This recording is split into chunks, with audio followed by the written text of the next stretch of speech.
இசையை கற்றுக்கொள்ள விரும்பும் அனைவருக்கும் என் மனமார்ந்த நன்றிகள். இப்போ எல்லாரும் நினைக்கிறது உண்டு, அடிப்படையாக சங்கீதம் கற்றுக்கணும். அதனால தான் நான் இந்த முயற்சி பண்ணியிருக்கேன். இசையை கற்றுக்கிறதுக்கு முக்கியமாக 2 அம்சங்கள் இருக்கு. ஒன்று ராகம், இன்னொன்று தாளம். இந்த இசைக்கு 2 கண்கள் மாதிரி, ஸ்ருதி மாதா, லயம் பிதா அப்படின்னு சொல்லுவாங்க. நீங்கள் முறைப்படி சங்கீதம் கற்றுக்க விரும்பணுன்னா இதை கேட்டு கற்றுக்கோங்க. இந்த அடிப்படை ராகங்களில் மாயா மாலவ கவுளை என்ற ராகத்தின் அடிப்படையில் தான் இந்த 7 ஸ்வரங்களை அமைச்சிருக்காங்க.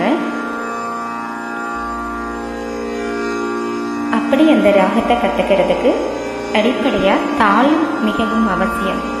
அப்படி அந்த தாளத்தை உங்களுக்கு எப்படி நான் சொல்லித்தர்றதுன்னா, நல்ல சம்மணம் போட்டு உட்காந்துக்கோங்க. ரைட் ஹேண்டை ரைட் சைட் தொடையில் ஃபஸ்ட்டு ஒரு தட்டு தட்டிக்கோங்க. அப்புறம் சுண்டு விரல்லேருந்து 3 விரல் நடு விரல் வரைக்கும் கவுண்ட் பண்ணிக்கோங்க. அதுக்கப்புறம் ஒரு தட்டு, அப்புறம் திரும்ப திருப்பிக்கோங்க கையை. மறுபடியும் ஒரு தட்டு, திரும்ப கையை திருப்பிக்கணும். இப்படியே 8 கவுண்ட்ஸ் உள்ளது தான் இந்த ஆதித்தாளம். ஃபஸ்ட்டு 1, 1க்கு தட்டுங்க.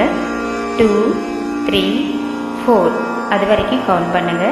திரும்ப 5க்கு தட்டுங்க. 6க்கு திருப்புங்க. 7க்கு தட்டுங்க. 8க்கு திருப்புங்க. இதற்கு பேர் தான் ஆதித்தாளம். இதை ப்ராக்டிஸ் பண்ணிக்கோங்க. அடுத்தது நம்ம பாட்டு பாட போகலாம். இந்த பாடுறதுக்கு முக்கியமாக அடிப்படை ஆதார ஸ்ருதி அப்படின்னு ஒன்று இருக்குங்க. அந்த ஆதார ஸ்ருதி எப்படி இருக்குன்னா, இப்போ நான் உங்களுக்கு பக்கத்திலேயே இருக்கேன். அப்போ என்னை எப்படி கூப்பிடுவீங்க? ஸ்லோவாக. ஒரு 10 அடி தள்ளி இருக்கேன். அப்போ என்னை எப்படி கூப்பிடுவீங்க? கொஞ்சம் ஃபாஸ்ட்டாக. இதுவே நான் 30 அடி தள்ளி இருக்கேன். அப்போ என்னை எப்படி கூப்பிடுவீங்க? அதை விட கொஞ்சம் ஃபாஸ்ட்டாக. இந்த சேம் வே தாங்க இப்போ நான் சொல்லித்தர போகிறது. சஜ்ஜம், பஞ்சமம், மேல் சாயி சஜ்ஜம், மறுபடியும் பஞ்சமம், மறுபடி சஜ்ஜம். இதுக்கு வந்துடணும். அசெண்டிங் டிசெண்டிங் ஆர்டரில் 7 வரிசை, 2 வரிசை. அந்த வரிசையில் சா,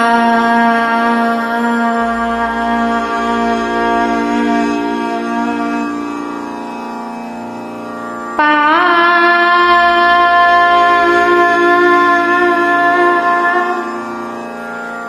சா,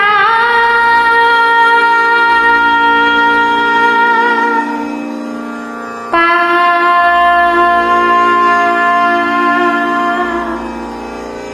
சா.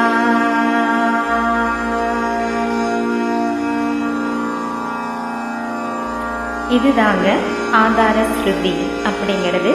பாட்டு பாடுறதுக்கு முன்னாடியும் இதை பாடணும், முடிச்சதுக்கு அப்புறமும் இதை பாடணும். இது அடிப்படையான ஒரு ஃபார்முலா. இது எதுக்காகன்னா, உங்களுடைய குரல் வளத்தை நிர்ணயம் பண்ணுறது. நீங்கள் எந்த ரேஞ்சுக்கு உங்களோட வாய்ஸ் போகிறது அப்படிங்கிறத தெரிஞ்சுக்கிறதுக்காக. இது உங்களுக்கு ஸ்ருதி கம்மியாக வேணும் அப்படின்னாலும் எனக்கு மெசேஜ் பண்ணுங்க, ஸ்ருதி கம்மியாகவும் சொல்லித்தரேன். இப்போ பாடுறதுக்கு போகலாம். சா, ரீ, கா, மா, பா, த, நீ, சா, சா, நீ, த, பா, மா, க, ரீ, சா. இது ஃபர்ஸ்ட் ஸ்பீட். இப்போ செகண்ட் ஸ்பீட். ச, ரீ, க, மா, பா, த,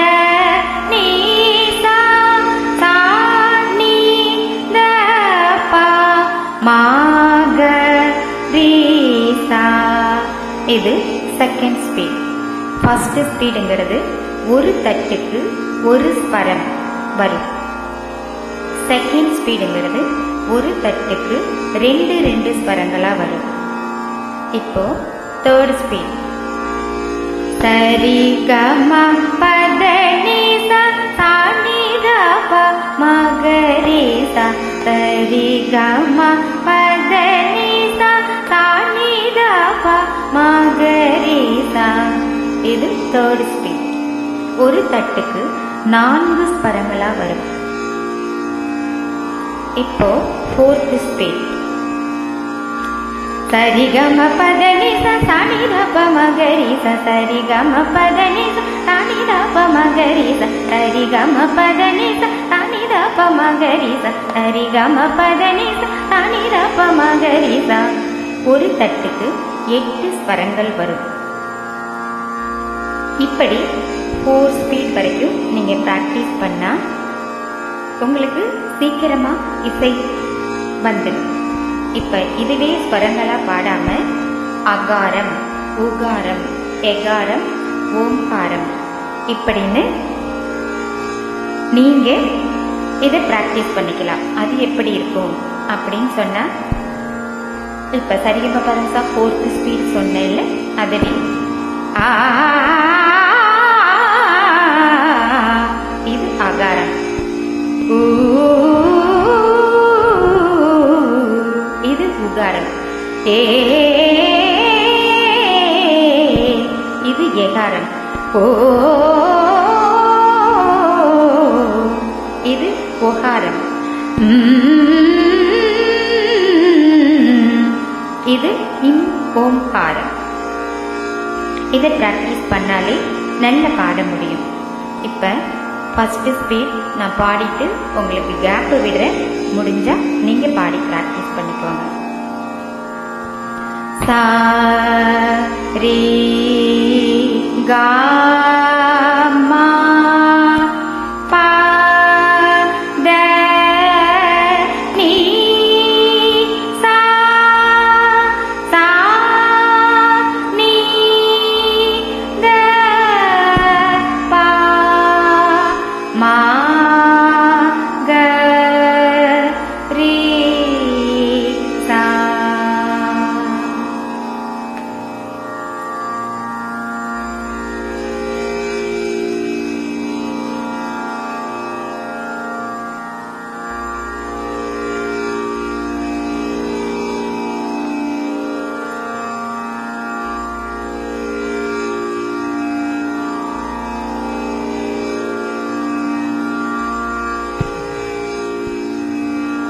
இப்போ செகண்ட் ஸ்பீட்.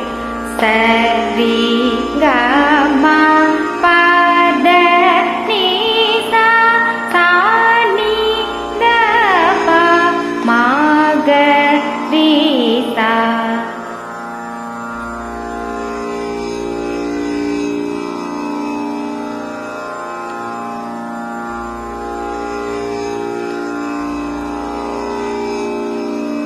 இப்போ தேர்ட் ஸ்பீட். சரி க ம பத நி சா சா நி த ப ம க ரே சா.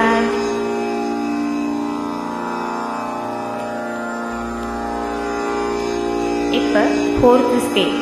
சரி க ம பத நி சா சா நி த ப ம க ரே சா. சரி க ம பத நி சா நி த ப ம க ரே சா. சரி க ம பத நி சா நி த ப ம க ரே சா. சரி க ம பத நி சா நி த ப ம க ரே சா.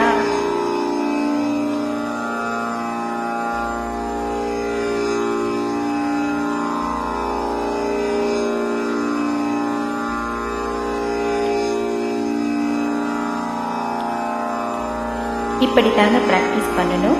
உங்களுக்கு இது பிடிச்சிருந்ததுன்னா எனக்கு கமெண்ட்ஸ் போடுங்க. இல்லை ஸ்ருதி கம்மியாக வேணும்னாலும் சொல்லுங்கள், அடுத்த கிளாஸில் சொல்லித்தரேன். தேங்க்யூ.